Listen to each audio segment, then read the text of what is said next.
안녕하세요. 저는 올해 40살 초반이 된 여자입니다. 많은 사람들의 사연을 들으니까 제 과거의 일들이 생각나는데요. 저는 정말 드라마 같은 인생을 살았다고 해도 과언이 아닐 정도의 인생을 살았어요. 오늘은 여러분들에게 저의 이야기를 들려드리려고 이렇게 사연을 씁니다. 저는 어렸을 때부터 좋지 않은 가정 환경에서 자랐어요. 저와 오빠, 그리고 엄마와 아빠. 이렇게 4명이서 살았는데 엄마와 아빠는 틈만 나면 싸우셨거든요. 엄마와 아빠가 싸울 때는 집안이 한바탕 뒤집어졌죠. 싸우는 이유는 어머니의 불륜, 아버지의 도박, 그리고 알코올 중독과 같은 다양한 이유가 있었어요. 저는 부모님께서 싸우시는 소리가 너무 무서웠고 항상 울면서 귀를 막고 방구석에서 혼자 이 싸움이 끝나기만을 기다리고 있었는데 그럴 때마다 저희 오빠는 방 안에서 저를 침대에 눕힌 채 이불 속에서 노래를 불러주었어요. 오빠는 노래를 정말 잘 불렀는데 그 노래를 듣고 있으면 거실에서 부모님께서 싸우시는 소리가 전혀 들리지 않고 감미로운 오빠 목소리에 집중할 수 있었죠. 오빠의 꿈은 가수가 되는 것이었는데 부모님께서는 돈 안 되는 직업이라며 의사, 검사, 판사 이러한 직업을 원하셨기에 오빠는 가수의 꿈을 펼치지 못했어요. 그래서 부모님이 싸우실 때마다 저에게 오빠가 만든 자작곡을 불러주었습니다. 오빠의 노래를 들으면서 저는 잠에 들었고 부모님이 싸움이 끝나면 오빠가 슬금슬금 거실로 나가서 널브러진 물건들을 다 뒷정리를 했어요. 싸움의 끝은 항상 엄마는 밖으로 나갔고 아빠는 술만 마셨죠. 술을 마시는 아빠는 엄마가 나가고 나서 거실 뒷정리를 하는 오빠에게 화풀이를 했고 오빠에게 폭력도 가했습니다. 어렸을 때 저는 오빠가 아빠에게 반항 한번 하지 않고 맞고만 있는 게 너무 답답하고 한심했는데 지금은 얼추 오빠의 마음을 이해할 것 같아요. 저희 오빠는 저보다 너무 불쌍하고 안타까운 인생을 살았습니다. 저의 어릴 적은 이랬어요. 정말 다른 평범한 집들이 부러웠고 매일같이 졸업을 하자마자 이 쓰레기 같은 집구석에서 오빠와 같이 벗어나는 게 제 꿈이었거든요. 그런데 오빠는 저를 버리고 야반 도주를 했습니다. 그날도 여느 때와 다름없이 부모님께서 싸우시고 계셨고 오빠는 저에게 방 안에서 본인의 자작곡을 불러주며 저를 재우고 있었죠. 그런데 제가 잠에 들려고 할 때쯤 오빠가 저에게 수연아, 오빠 곧 돌아올 테니까 딱 100일만 기다려줘. 알겠지? 라고 하며 조용히 침대에서 일어나 방문을 열고 나갔어요. 그게 제가 본 오빠의 마지막 모습입니다. 저는 오빠가 100일 동안 자신을 폭행하는 아빠를 신고하려나 보다 싶어서 딱히 붙잡지 않았고 날짜만 열심히 세고 있었어요. 그런데 100일이 지나도 오빠는 돌아오지 않았습니다. 오빠는 100일 동안 연락 한 번 없었고 집에도 들어오지 않았죠. 제가 의지할 사람은 오빠밖에 없었는데 이 집구석에서 저 혼자 남겨지니까 오빠가 나를 버렸다는 생각이 들면서 너무 슬프더라고요. 그때는 연락할 방법도 없었고 오빠는 성인이었던지라 찾아다닐 수도 없었습니다. 울면서 동네를 다 헤집고 다녀도 오빠는 없었고 야반도주라서 아무도 오빠를 본 사람도 없었죠. 저한테 늘 따뜻하게 대해주던 오빠가 저를 버렸다는 것이 실감이 나지 않았고 오빠 없이 혼자서 아무것도 할 수 없는데 이렇게 무책임하게 저를 떠난 게 너무 미웠어요. 오빠가 집을 나간 동안 부모님은 결국 이혼을 하셨고 집에는 저와 아빠만 있었어요. 저는 아빠와 제가 둘이 남겨지게 되면 아빠가 저에게 폭력을 가할까봐 최대한 둘이 붙어 있지 않으려고 했지만 엄마와 이혼을 해서 싸울 일이 없어서 그런지 아빠는 저를 때리지 않으셨고 집으로 와도 술만 먹고 계셨죠. 그렇게 한 지붕 아래서 서로 아는 체 하지 않고 각자 생활했습니다. 저는 고등학교 졸업을 하자마자 독립을 하자는 생각으로 공부를 정말 열심히 했고 좋은 대학교를 갈 수 있었습니다. 그런데 제가 생각을 하나 못한 게 있어요. 바로 등록금입니다. 저희 집은 정말 뼈저리게 가난했기에 대학교 등록금을 낼 수 있는 돈이 없었어요. 그래서 어쩔 수 없이 저는 대학교를 진학할 수 없었습니다.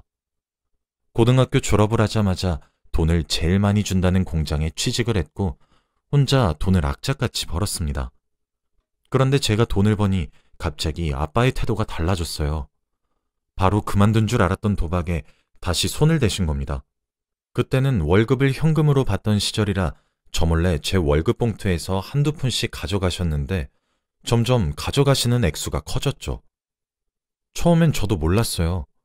그런데 월급이 점점 줄어들고 동료들과 다른 액수에 의심을 했고 그 범인이 아빠인 걸 안 뒤 아빠에게 가져가지 말라고 화도 내보고 숨겨도 보고 다 했지만 그럴 때마다 아빠는 눈이 반쯤 뒤집어져서 돈 가져오라며 저에게 성화를 내며 난리였습니다. 저는 친구에게 제가 벌었던 돈을 맡겨달라고 한 채 돈이 어느 정도 모였을 때 집에서 최대한 멀리 떨어진 곳으로 독립을 했습니다. 20살에 타지에서 혼자 생활하다 보니까 정말 무섭고 외로웠는데 그 집구석에서 사는 것보단 나았죠. 그런데 저는 오빠를 정말 찾고 싶었습니다. 그때는 경찰이 제 말을 들어주지 않았고 저를 정신병자 취급을 하면서 내쫓기만 했고 오빠 친구들은 제가 하나도 몰랐기에 소식을 들을 수도 없었죠. 살아있는지 죽어있는지라도 확인하고 싶어서 가족관계 증명서를 떼면 오빠는 아직 잘 살아있었어요. 그렇게 오빠 행방은 알지 못한 채로 저는 혼자서 살고 있었습니다. 혼자 사니까 이불 속에 들어갈 때마다 오빠가 예전에 불러주던 노래가 생각이 계속 나서 오빠가 너무 보고 싶었습니다. 매일 밤마다 제발 오빠를 만나게 해달라는 소원을 빌며 잠에 들었죠. 그렇게 한 몇 년이 흐른 것 같아요. 그동안 저는 직장에서 정직원으로 전환도 되었고 여유도 조금씩 생겼습니다. 그리고 딱 한 가지의 변화는 바로 남자친구가 생긴 거였죠.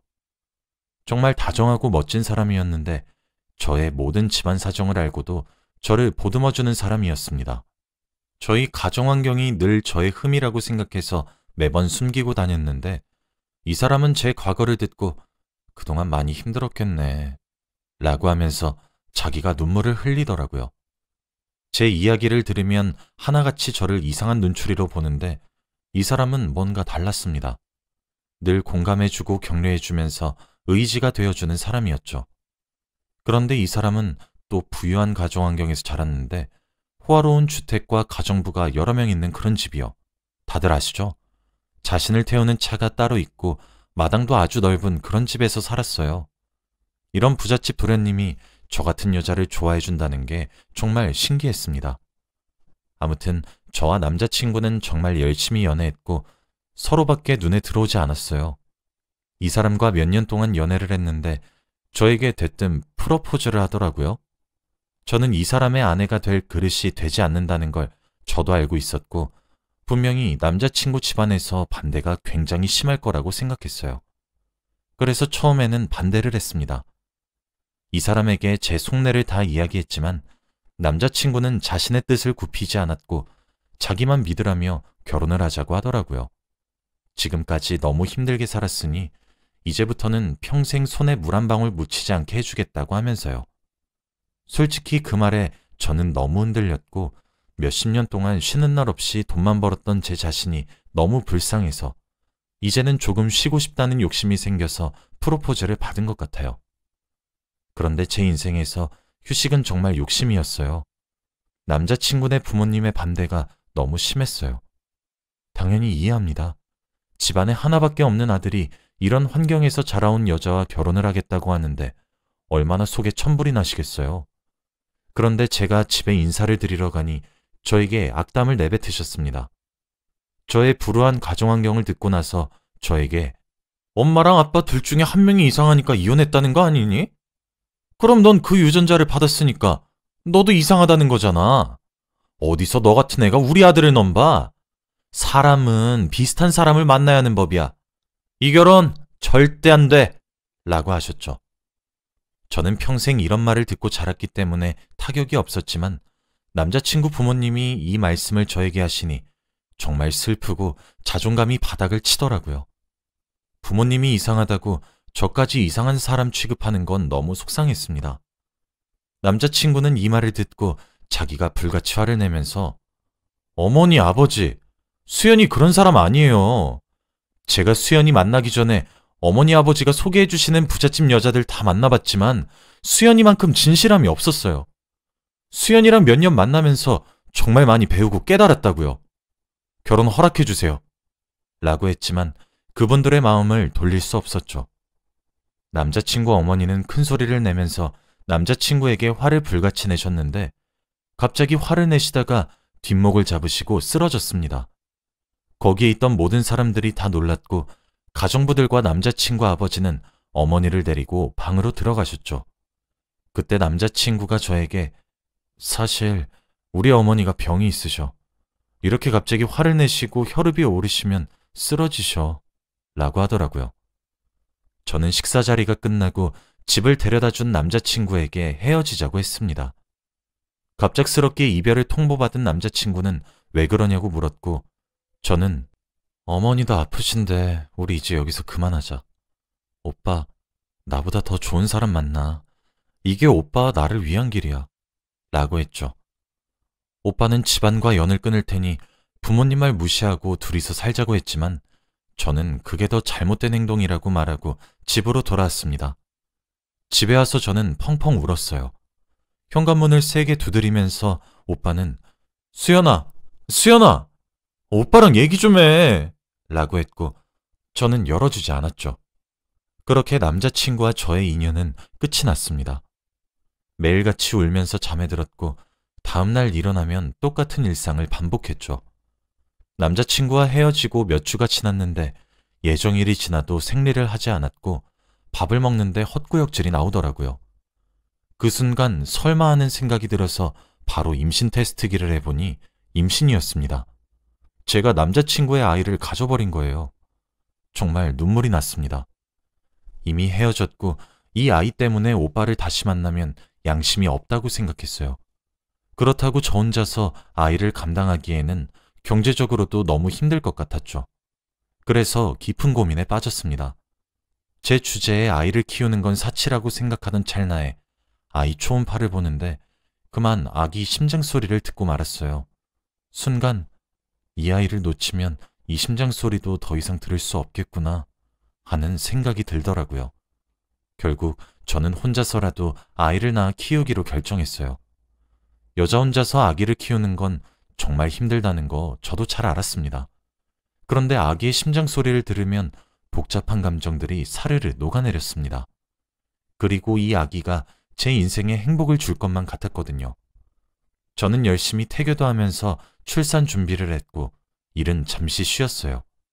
일을 쉬는 동안 전 남자친구에게 소식을 전할까 고민도 했지만 그래도 지금쯤이면 다른 여자를 만나서 행복하게 살고 있을 것 같았기에 그 사람에게 피해가 갈까봐 일부러 말을 하지 않았어요. 그렇게 저는 홀로 아기를 출산했습니다. 아이는 아들이었는데 정말 장군감이었어요. 출산을 하고 간호사가 아이를 안겨주시는데 눈물이 멈추질 않더라고요. 인생의 대부분을 혼자 살았던 저에게 가족이 생겼다는 것이 믿기지 않았습니다. 그렇게 아이를 낳고 정말 힘들게 혼자서 육아를 했던 것 같아요. 부부 둘이서 해도 힘들다는 육아를 혼자서 하는데 정말 죽는 줄 알았습니다. 그런데 다행히 저희 아들은 다른 아기들보다 많이 울지 않았고 커가면서 저에게 도움을 많이 주더라고요. 그렇게 저희 아들은 초등학생이 되었습니다. 아이는 또래와 다르게 말도 잘하고 반항 하나 없이 자라주었고 엄마인 제가 아들에게 의지도 많이 했습니다. 정말 친구처럼 같이 사니까 행복하더라고요. 이 금쪽 같은 아이를 키우기로 마음먹은 걸 참 잘했다고 생각했습니다.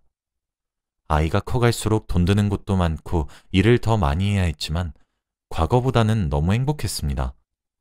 아들은 공부도 열심히 하고 밥도 혼자 잘 차려 먹으면서 제가 힘들다는 것을 다 알고 있었어요. 아빠가 없어도 왜 없는지 물어보지 않았고 혼자서 척척 잘하는 아들이었죠. 그렇게 초등학교에 보내니 돈이 정말 술술 나가더라고요. 학용품도 사야 하고 옷도 사야 하고 정말 힘들었는데 학교에서 또 학급비를 내야 한다고 하더라고요. 그런데 시중에 있는 돈은 없었기에 아들 담임 선생님께 전화해서 하루만 미뤄달라고 했습니다. 다행히도 승낙해 주셨고 회사에 출근해서 가부를 받았죠. 그런데 그날 학교를 갔다 온 아들이 담임 선생님께서 자신의 학급비를 내줬다고 하는 겁니다. 저는 너무 놀라서 개인적으로 연락을 드렸지만 답장이 없으시더라고요.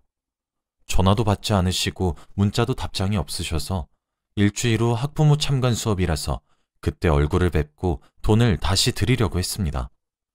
원래는 일이 바빠서 참관 수업에 가지 않는데 그날은 회사 반차를 내고 갔더니 저희 아들이 너무 좋아하더라고요. 그때 앞문으로 담임 선생님이 들어오시는데 저는 담임 선생님의 얼굴을 보자마자 놀라서 아무 말도 할 수 없었습니다. 바로 저희 아들의 아빠인 전 남자친구였거든요.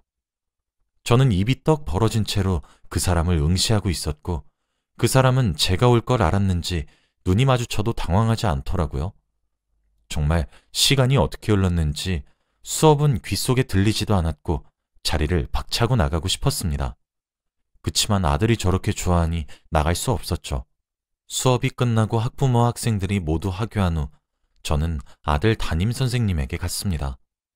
저희 아들은 잠시 친구들과 학교 운동장에서 놀게 하고 교실에는 저와 전 남자친구 둘이 있었죠.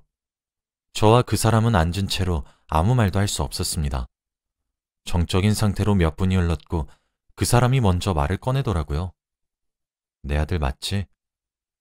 거짓말을 해서 아니라고 할까 했지만 저희 아들이 그 사람과 너무 닮았기에 아니라고 할 수 없었어요.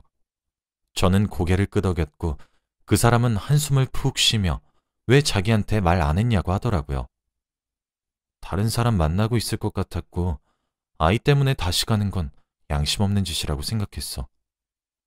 수연아, 나 너랑 헤어지고 그 길로 집 나왔어. 다른 여자 한 번도 만난 적 없고 교사도 혼자 임용고시 쳐서 부모님 도움 없이 된 거야. 그런데 우연히 우리 반의 엄마가 너인 걸 알게 된 거고. 그렇게 전 남자친구와 저는 그동안 어떻게 살았는지 이야기를 나누며 연락을 하기 시작했습니다. 아들에게 아빠인 티는 절대 내지 않기로 했고 아이가 조금 크고 받아들일 수 있을 때 이야기하자고 했어요. 그렇게 저는 남자친구와 조금씩 연애 초창기의 기분도 물씬 내면서 행복하게 살고 있었죠. 당연히 아이가 눈치채지 못하게 연애했고 그 사람도 학교 생활하면서 아이에게 절대 티내지 않았어요. 정말 인생에서 제일 행복한 나날을 보냈다고 해도 과언이 아닌 몇 줄을 보낸 것 같네요. 그런데 하늘도 무심하시지. 제가 행복한 꼴을 도저히 못 보겠던지 제가 암에 걸리고 말았습니다. 나이도 30대 초중반이었는데 배가 조금씩 아팠던 게 낫지 않아서 병원에 가보니 대장암 초기라고 하더라고요. 저는 너무 당황스럽고 순간 아들의 얼굴이 머릿속에 지나가면서 어떻게 해야 할지 몰랐습니다. 의사 선생님 말로는 지금 당장 수술하면 살 수 있다고 했지만 저는 수술비가 없었어요. 아이 아빠는 집을 나와서 이제 부잣집 사람도 아니었기에 빌리기에는 너무 미안했죠. 저는 우선 검사 결과지를 들고 병원에서 나가고 있었는데 갑자기 제 귀에서 익숙한 노랫소리가 들렸습니다. 그 노래를 듣자마자 눈이 크게 떠졌고 노래가 들리는 곳으로 따라갔어요. 노래를 부른 사람의 얼굴을 보자마자 저는 눈물이 흘렀어요. 몇십 년 전에 사라진 저희 오빠가 거기에 있었거든요. 오빠는 의사 가운을 입고 환자들에게 노래를 들려주는 작은 행사에서 어릴 적 저에게 들려주던 자신의 자작곡을 부르고 있었죠. 저는 곧 죽을 때가 돼서 헛것을 보는 건가 싶어 두 눈을 비비고 다시 보았지만 오빠가 확실했습니다. 그때 노래를 부르고 있던 오빠와 저는 눈이 마주쳤고 오빠는 노래를 갑자기 멈추고 무대 위에서 얼었죠. 저는 울면서 오빠를 바라보고 있었고 오빠도 울면서 저를 바라봤습니다. 관객들이 갑자기 노래를 멈추고 우니까 오빠의 시선이 향하는 저를 바라봤고 저는 시선이 민망해서 자리를 피했죠. 그때 오빠가 뒤따라 나와서 제 손목을 잡았습니다. 저희 둘은 아무런 대화를 나누지 않았고 바로 안으며 펑펑 울었어요. 조금 진정이 되고 나서 오빠에게 덜컥 화를 냈어요. 도대체 어디 있었어? 왜 연락도 안 하고? 오빠가 나 버린 줄 알았단 말이야. 저는 그렇게 오빠의 이야기를 들을 수 있었습니다. 오빠는 그때 의대에 합격해서 등록금을 벌기 위해 하루 종일 일을 하는 곳으로 들어가서 혼자 등록금을 벌었다고 해요. 그렇게 겨우 돈을 벌고 의대에 합격했는데 생각외로 공부할 게 너무 많았고 집으로 갈 수 있는 시간이 나지 않았지만 겨우 시간을 내서 집에 가니 그땐 이미 제가 집을 나가고 없었다고 하더라고요. 연락을 할 수도 없었고 아무도 행방을 몰라서 오빠도 저를 찾고 있었다고 했습니다. 오빠는 이야기를 다 끝내고 제 손에 있던 검사지를 발견한 후 그거 뭐냐고 물어보더라고요. 저는 아무것도 아니라고 했지만 오빠는 검사지를 빼앗아서 읽고 표정이 굳어졌습니다. 오빠는 자신이 수술해주겠다며 지금 당장 입원하라고 했지만 저는 할 수 없었죠. 왜냐면 수술비가 없었으니까요. 오빠는 제 상황을 눈치채고 제 어깨를 잡으며 수연아, 이제 돈 걱정하지 마. 수술비 오빠가 낼게. 그동안 오빠가 못해준 거 갚는 거니까 부담 갖지 마. 라고 했죠. 그날 저는 바로 그 병원에 입원을 했고 입원 소식을 듣고 아들과 아이 아빠가 왔습니다. 저희 오빠는 제 상황을 다 듣고 아들 보고 네가 내 조카구나 하며 안아주었어요. 아들도 다행히 저희 오빠를 좋아하는 듯 보였고 저는 바로 다음날 수술을 했습니다. 오빠의 수술 솜씨는 정말 좋았고 완치도 빨랐어요. 다행히 초기에 잡아서 정말 운이 좋다고 했습니다. 아들은 이제 고등학생이 되어가고 있고 사춘기가 와도 저에게 반항 하나 없이 지내주고 있고 그동안 아이 아빠를 소개했습니다. 처음에는 당황하는 듯 했지만 나중에는 예상하고 있었다고 하더라고요. 아이 아빠인 건 몰랐지만 저와 그 사람이 연애를 하고 있다는 건 눈치채고 있었다고 합니다. 정말 아이 눈은 속이지 못하네요. 지금은 아이 아빠와 저는 늦은 결혼 준비를 하고 있고 아들도 적극 찬성하고 있어요. 제가 행복하면 자기도 좋다고 하면서요. 정말 아들 하나는 잘 낳은 것 같아요. 지금 생각해보면 정말 드라마 같은 인생을 살았던 것 같아요. 불우한 가정환경 속에서 자랐지만 지금은 너무 행복하네요. 이 행복이 끝나지 않았으면 좋겠습니다. 여러분들도 지금 힘들다고 포기하지 마시고 꼭 악착같이 버티면서 살다 보면 언젠간 행복할 날이 올 거예요. 제 이야기는 여기까지예요. 들어주셔서 감사합니다.